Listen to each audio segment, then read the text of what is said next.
You are now listening to Vigilantes Radio, presented by the Only One Media Group.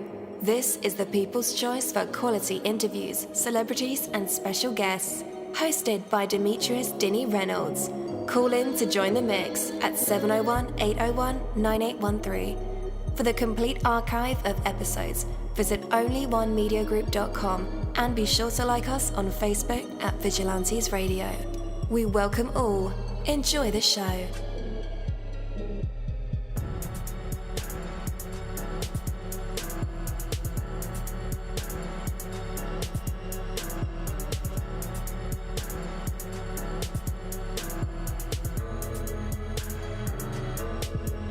Ladies and gentlemen, please welcome your host, Demetrius Houdini Black Reynolds. Enjoy the show. Hello, hello, hello. What is going on, guys? Welcome to another incredible episode of Vigilantes Radio Live right here on iHeartRadio. And I am your host, Dini. We have another special guest for you guys, so you definitely want to stick around for that. And as a matter of fact, text your buddies, family members, or even share it on social media right now and let them know that we are about to dive deep into another interview. Before I bring my guest on, I do want to say, one of the most powerful ways to achieve success is also the most simplest. Find a need and fill it. I used to work in marketing, and they used to tell me to invent a disease and also the medicine for such disease. And don't tell anyone. And they wouldn't believe you told them anyway. Anyhow, that's neither here or there. But find a need and fill it. But, the bigger the need, the more successful you'll be when you identify it and do what is necessary to address it. Look for what needs improvement. Then be the person to deliver and sustain that improvement. Everywhere you look, there are opportunities to do so. In every situation, there is the possibility of adding value. There are places where some attention, creativity, ingenuity, and some effort can make a big and continuing positive difference. When you see a problem, when you spot a shortcoming, when you hear a complaint, you're coming face to face with real and substantial opportunity. You're seeing a hole that's waiting to be filled with achievement. You can be dismayed about how bad things are, or you can be excited about the opportunities to make them better. Real and lasting success is achieved by making things better. And the opportunities are all around you. Just listen to all the complaints. I'm sure you can't go a block without hearing a complaint. Find a need and fill it. Make the world a better place. Watch as your most treasured desires do indeed come true. Take that from me, Costini. That is my word, and word is bond. Access, a minority-run nonprofit organization dedicated to supporting survivors of domestic violence and sexual abuse. Our prevention division educates the public on healthy relationships, consent, and boundaries, while our recovery division provides support and resources after trauma. We offer workshops and coaching to individuals worldwide, helping them navigate complex issues and reclaim their power. We believe in the power of education and conversation. Our interdisciplinary approach challenges societal norms and empowers individuals to live authentically and purposefully. With the guidance of our accredited coaches, you can overcome obstacles, achieve your goals, and create the future you desire. Don't wait to take control of your life and your sexuality. Visit our website, Sexess.org, to learn more about our services and how you can get involved. All right. Again, welcome to the show. You're listening to VRL. That's Vigilantes Radio Live right here on iHeartRadio. And I am your host, Dini. Our interviews are designed to go beyond music, news, books, art, acting, films, technology, education, entrepreneurship, entertainment, and sometimes even past that thing that we call the ego. Our interviews are designed to go behind the scenes and into the minds of these incredible human beings. The ones who are out there giving it their all for me, for you, and for the world. Well, ladies and gentlemen, buckle up as we take a ride into the heart of the American West with the remarkable Robert West. From the drawing boards of architecture to the sprawling landscapes of a Colorado ranch, Robert has lived the life many of us dream about, but few dare to pursue.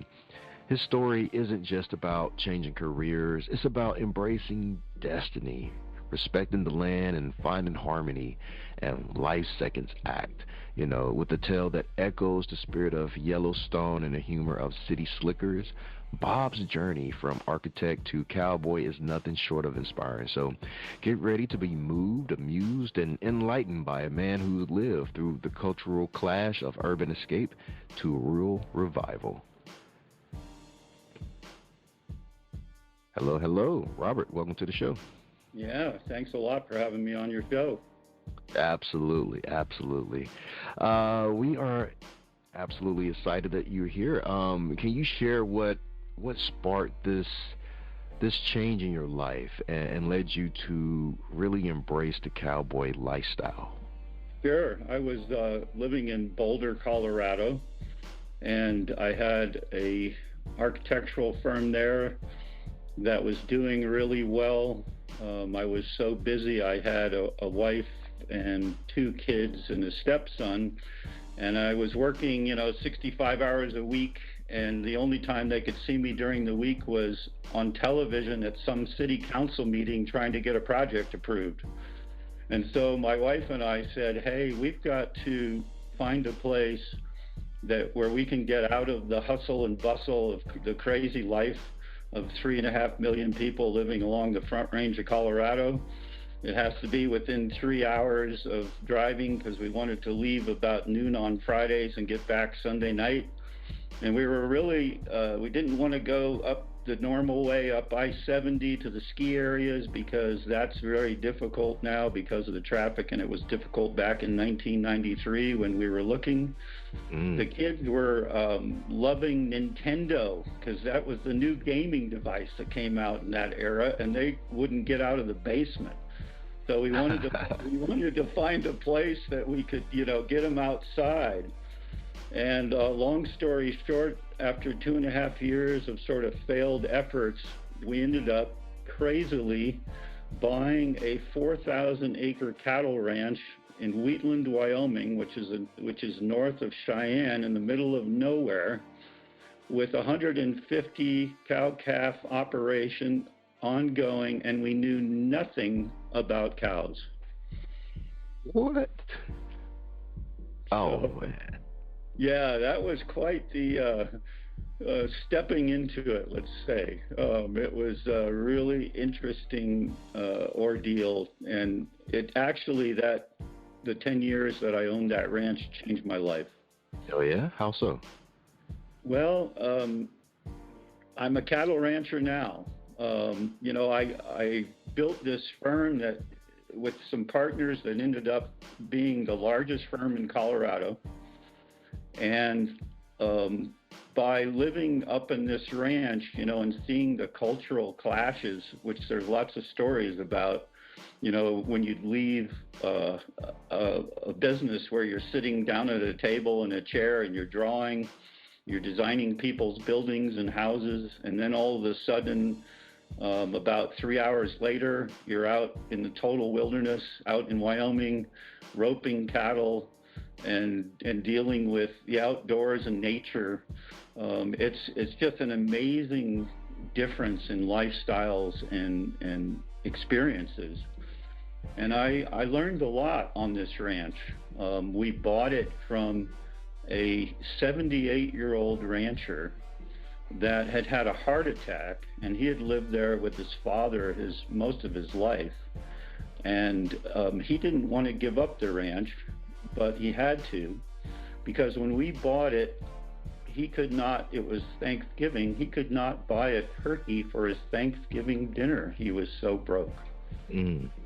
So we had him stay on the ranch, thank goodness, for a year so he could transition off of it, and then he could teach me the ropes. And I've got some amazing stories I could share with you about that guy and what he taught me. It was absolutely amazing experience. Absolutely. Were you able to design anything or add anything to the ranch? Sure. Yes, you bet. I couldn't keep my pencil down. So the ranch was in really a dilapidated condition, and we wanted to bring friends up, obviously, and have them stay overnight. And there was only one house and a very beat up kind of old fishing cabin. So we constructed 2 large log cabins, and then we redid the fishing cabin so that people could come up. We were able to sleep about 18 people.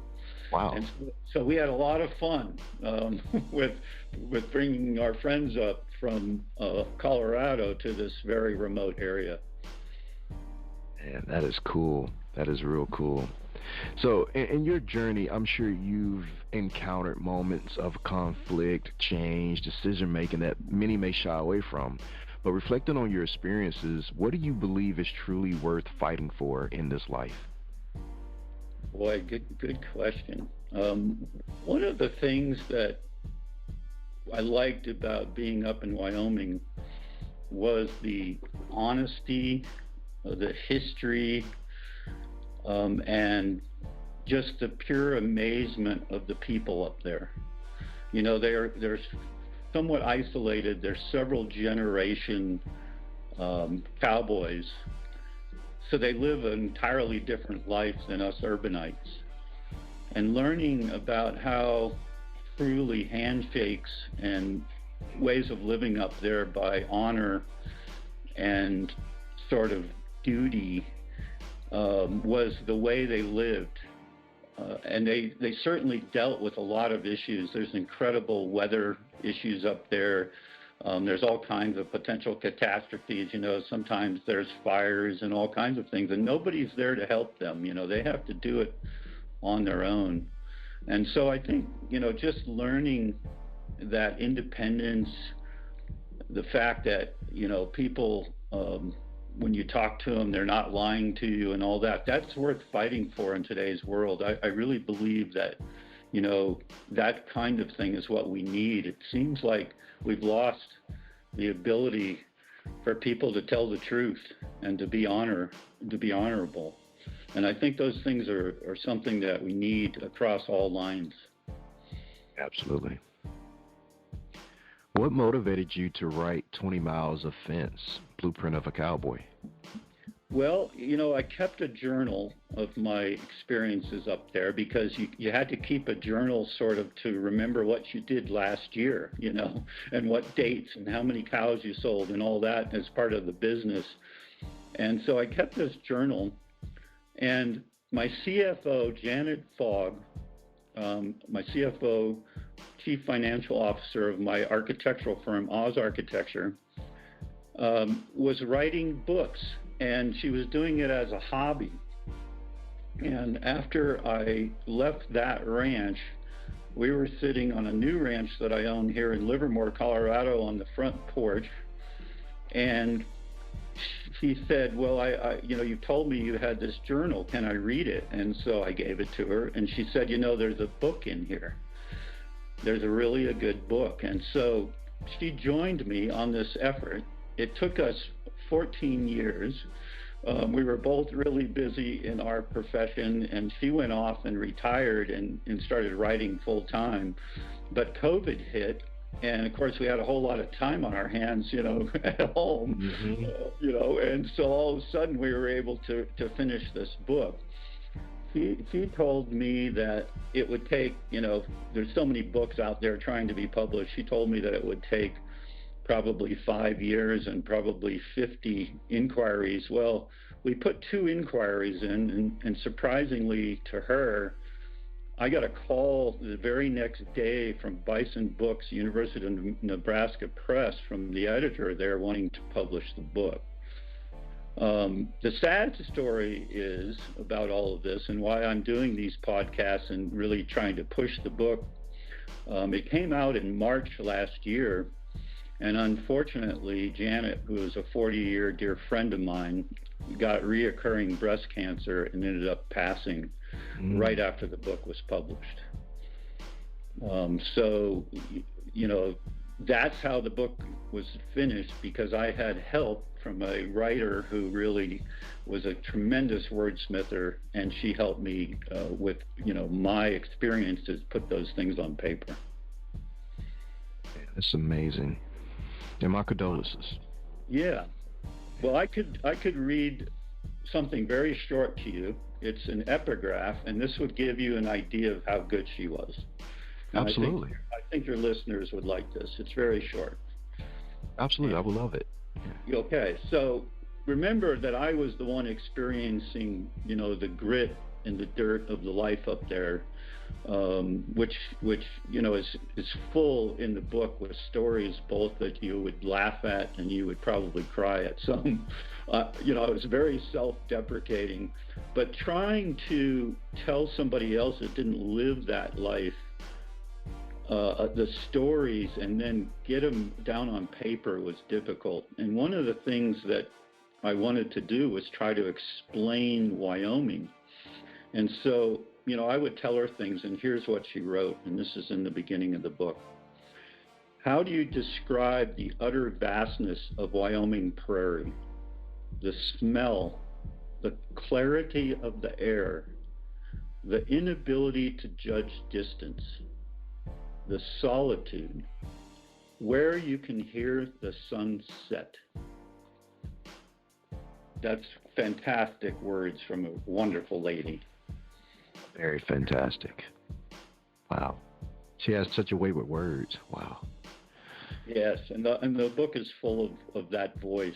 So it's a fun book. It's an easy read, for people that aren't into the Western lifestyle, but maybe picked up on Yellowstone or City Slickers or like, Western movies or whatever. The thing about this book that's kind of interesting is that it's real, and it's a lot simpler, obviously, than Yellowstone. But I think, people that have read it really like it. And so I'm trying to get more word out so that more people can read her words as well as my experience. Absolutely. And maybe you could share some more context into this. But you actually had family that was a part of the 19th century Western history. And you ended up in the city being an architect. So how did coming back to the Western life shape your views on destiny or your life's purpose? Do you see your life as a continuation of their legacy? Definitely. Interesting story in the book. When I started at my firm in 1979 in Boulder, the first project was to do a historic remodel of Fort Laramie, which is up near the ranch about an hour west in Wyoming. And Fort Laramie was a major cavalry outpost during the Indian Wars in the 1870s.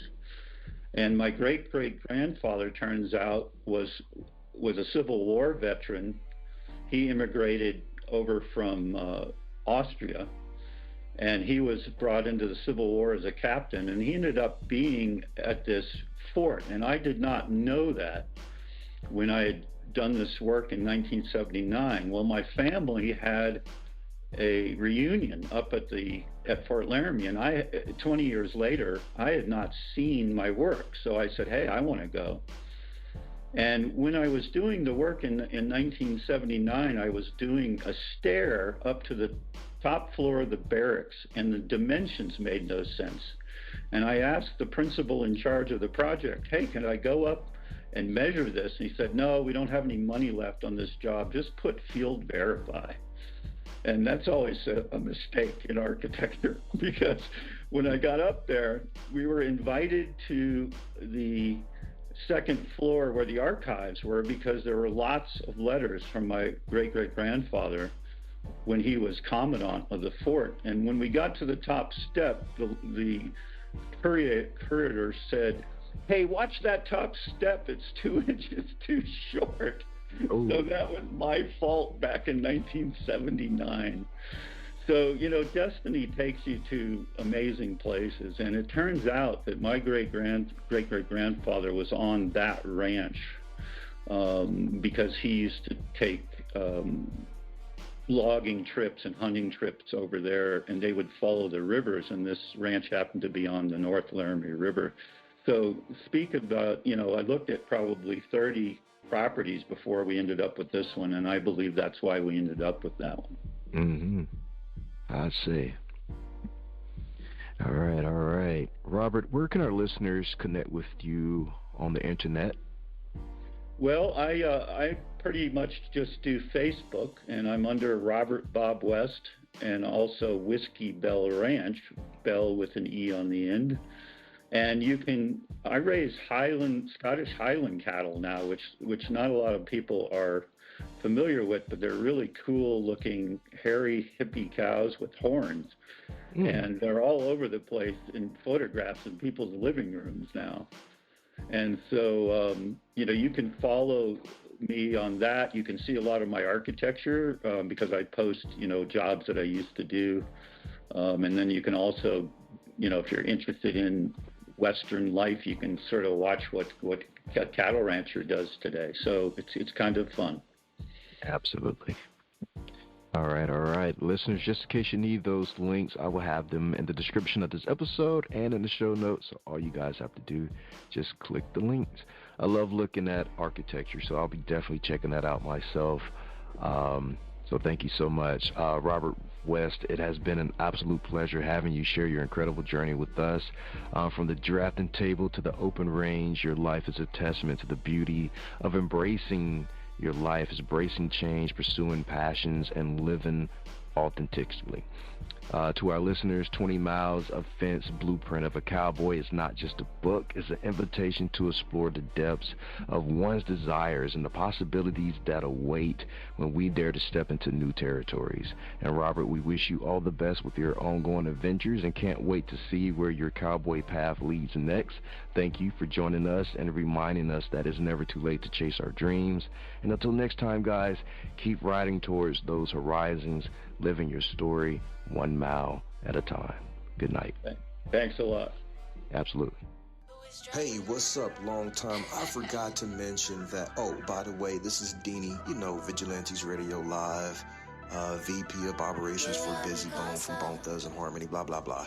Anyhow, Only One Theory dropped a new single. It is called La Jefecita. It's on Spotify. As a matter of fact, it's on all major platforms. You should check it out right now.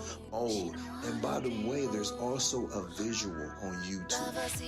It's hot. Check it out today. OnlyOneTheory.com. Check that out too. Peace.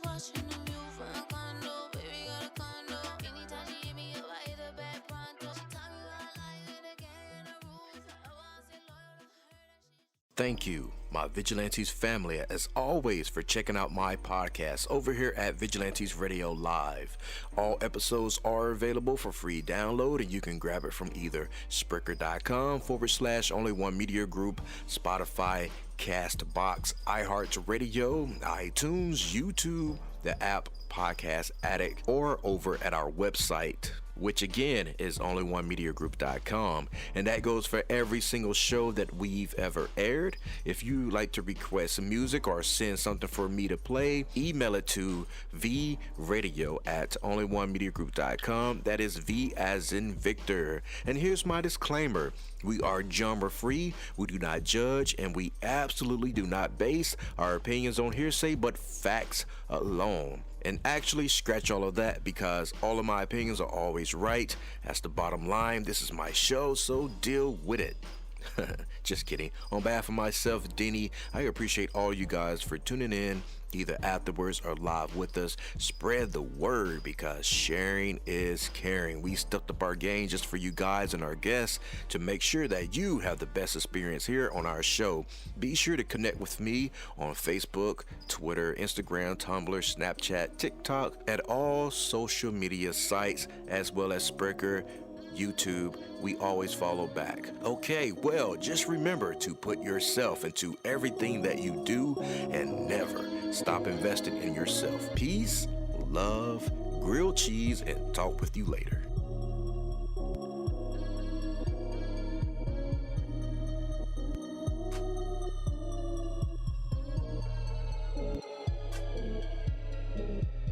You are now listening to Vigilantes Radio, the people's choice for quality interviews, art, music, and hot topics. Hosted by Demetrius Houdini Black-Reynolds of the duo No Longer the Hero. All episodes of this podcast are available for free download at www.onlyonemediagroup.com.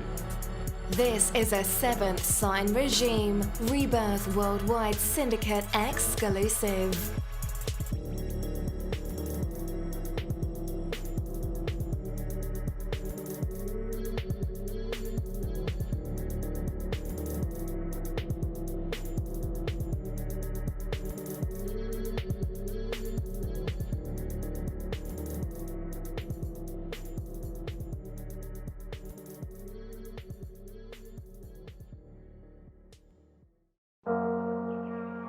What's up, guys? It's Dini, and I want to welcome you on a journey of the heart and of the mind. These Fucking Feelings podcast is a beacon in the world of mental health advocacy, and it invites you to join a conversation that's changing lives. We are here to share, listen, and grow together. Led by the passionate Michael Bravery, alongside the insightful Rebecca and Crystal.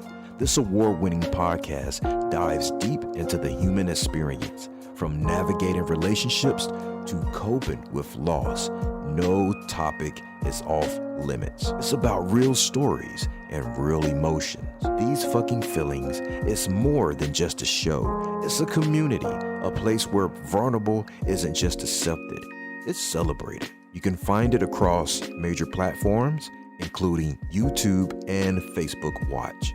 This podcast is a touchstone for anyone seeking understanding and support. These Fucking Feelings podcast, where every emotion is valid and every story matters. Tune in and transform the way you see mental health.